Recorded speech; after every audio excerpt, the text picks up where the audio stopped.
my beautiful bookish friends, I'm Bowen and welcome to my September wrap-up. So apparently, when you read 42 books in 1 month, which is what I did in August, it puts you into a massive reading slump.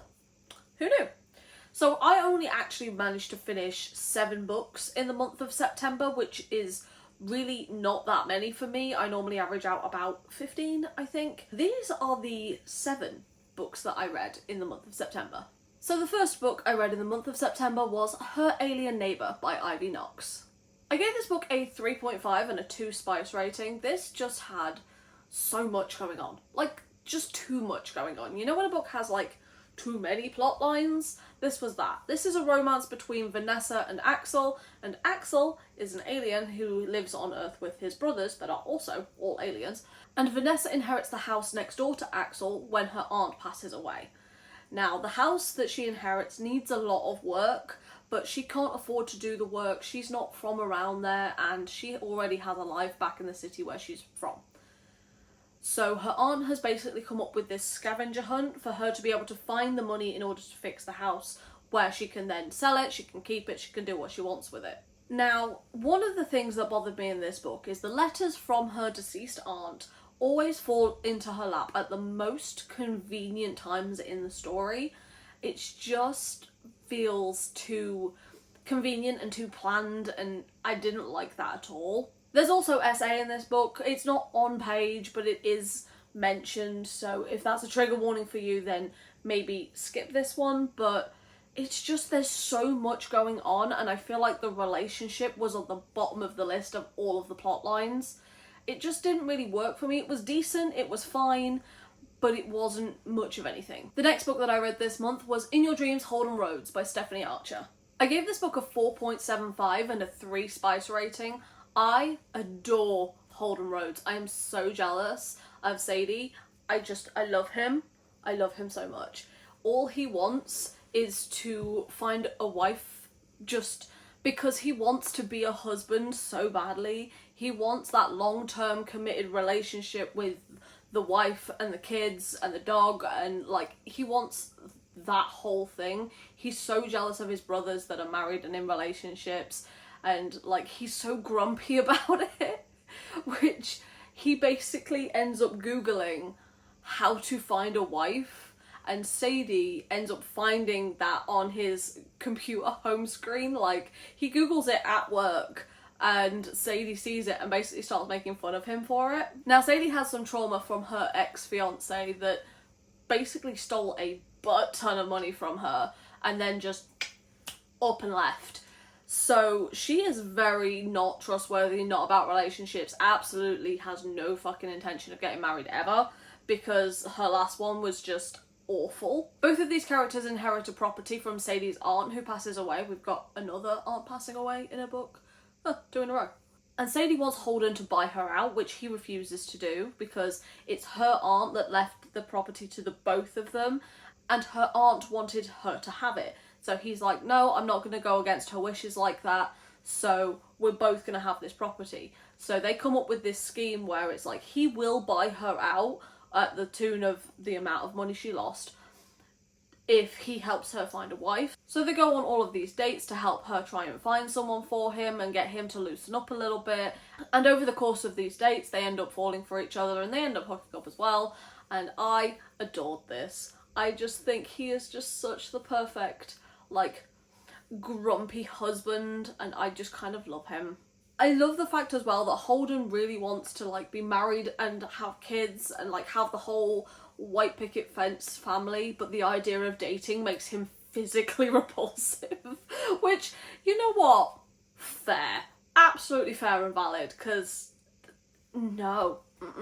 I didn't really hate Sadie, but I didn't love her either. I was mostly reading this for Holden, because I loved him.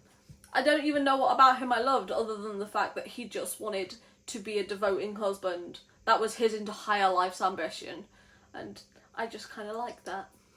The next book I read this month was A Brush with Love by Maisie Eddings. I gave this book a 3.5 and a 1 spice rating. This is about Harper and Dan, and they both meet at this dentistry school. Now, Harper is, like, really loves the profession. She loves dentistry, and she's, like, really passionate about it.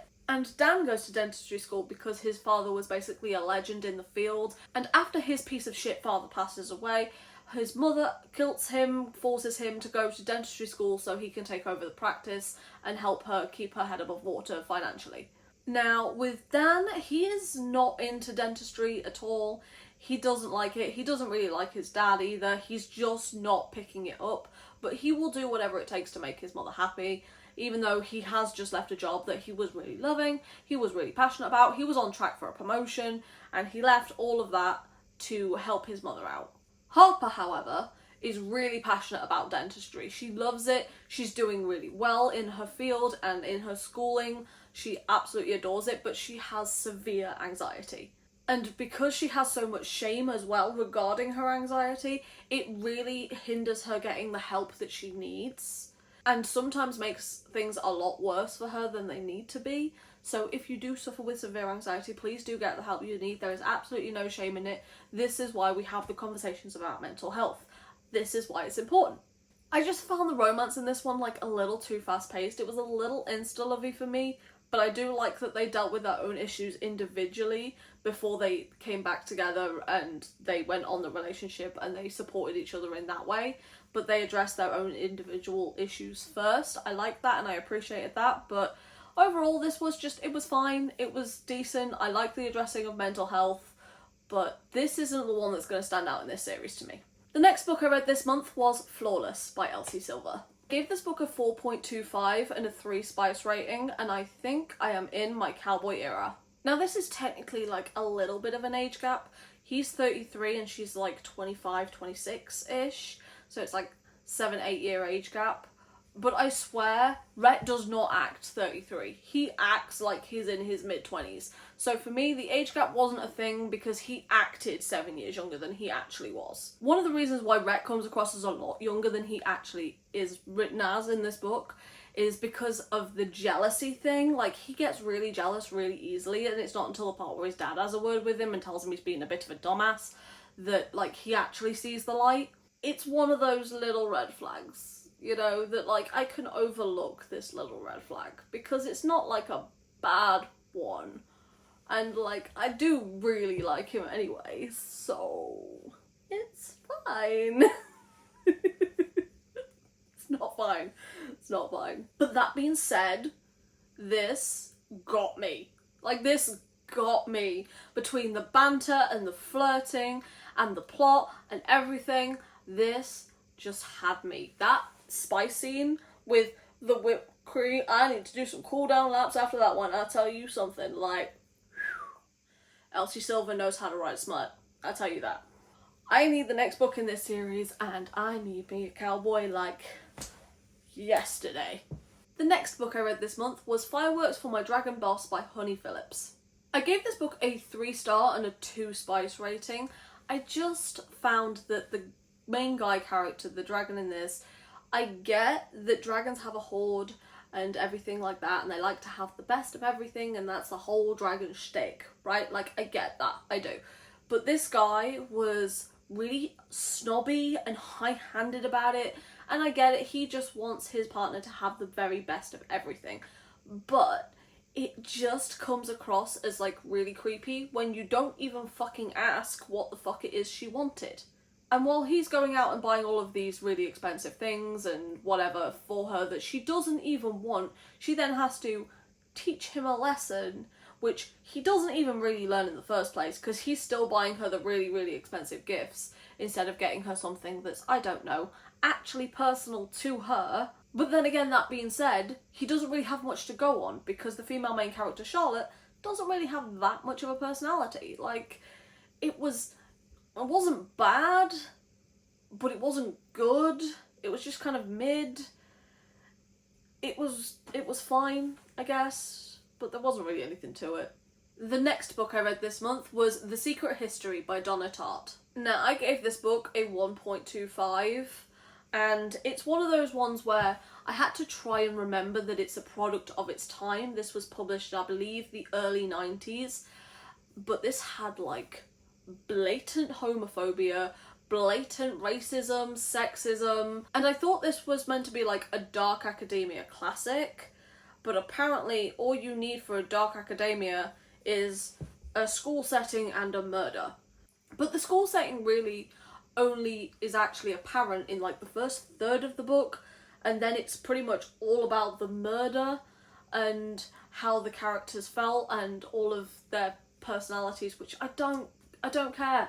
They're shitty people. I don't really give a flying fuck nugget about shitty people. It just seems to go on and on and on. It's so fucking long for characters that I don't like and I'm not really that interested in. I kind of wish they'd have all just fucking up and died, just so the book would end, to be honest, because, oh my god, it was so fucking dull. Like, I've read other Dark Academia books that were actually good and interesting and I enjoyed. Like, I've read Ninth House and I've read Atlas 6. They might be the only ones, but I liked those ones. This is meant to be a Dark Academia classic and I was so unbelievably bored. It's a good thing this was on audio, otherwise I'm not 100% sure I would have got through it. And the final book that I read in the month of September was Fourth Wing by Rebecca Yarros. I gave this book a 2 spice rating and a 4.5. The girlies that get it, they get it. They were right. Sometimes the hype is actually worth it, and for me, with this one, the hype is 100% worth it. I adored this book. If you want to see the vlog where I read this book, I will link that in the description down below. It has got some reactions to me reading this book, specifically chapter 16, so if you've read it, then that's what I'm reacting to. But I absolutely freaking adored this book. All the book is incredibly fast-paced. I do feel like it does take about 100 pages or so for it to really kick in and for it to really get you, but once it's got you, it's not letting go. I adored this. The only thing for me is she does have some form of disability, but it's not really stated what that is.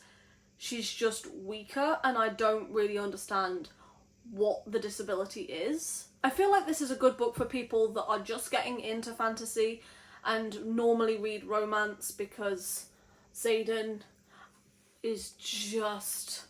oh, I love him. I love him. I love Xaden. I do. Dane can go jump off a cliff. If you've read the Shatter Me series by Tahara Murphy, Dane and Xaden give very much Adam and Aaron Warner vibes. Like, one's being the overprotective, just wants to protect you and make sure you're safe, and then the other one's just going to push and push and push and push and push because he knows your worth, and there is a massive fucking difference as to which one is very, very obviously the better choice. I loved this. I loved the plot. There was quite a few deaths in this. Like, they were going, gone. And there was only really one that, like, got me emotionally, because they'd introduced the character and then pretty much just kill them off immediately. But I really want to know what happens in the rest of this series, so I've obviously pre-ordered the second one. And I only have maybe 6-ish weeks to wait until the next one, and I cannot wait that long.